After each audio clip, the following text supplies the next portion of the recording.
लक्ष्यच्युत हेले सेन पुरुष badminton semi-final रे हारी ओलंपिक्स रु लक्ष्य सेन कर विदाय।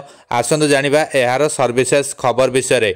भारतर उदयमान बैडमिंटन खेलाड़ी लक्ष्य सेन पेरिस ओलंपिक्स 2024 रे सिंगल्स रे सेमिफाइनाल रे पराजित होई ओलंपिक्स रु विदाय नैछंती। से निज डेनमार्क प्रतिद्वंदी तथा विश्वर द्वितीय नंबर बैडमिंटन खेलाड़ी विक्टर एक्सेलसेन ठारू 20-22, 21-14 हारी जाइछंती।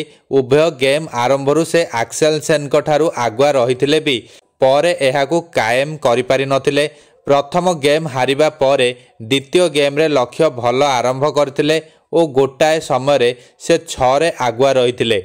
या परे विक्टर चमत्कार प्रत्यावर्तन करी 4-8 रे स्कोर करथिले। सेबेठारू लक्ष्य टिके असहज देखा जाउथिले एवं सेपटे विक्टर स्कोर को बढ़ाई चली। एहापरे विक्टर गोटाए परे गोटाए पॉइंट हासिल करी 17-13 रे आगुआ रहिथिले।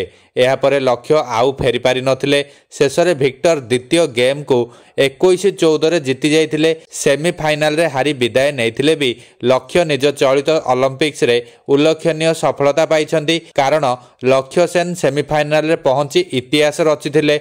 ओलंपिक्स रो पुरुष सिंगल्स बैडमिंटन इवेंट सेमिफाइनाल रे प्रवेश करिबारे से हेउछंती प्रथम भारतीय।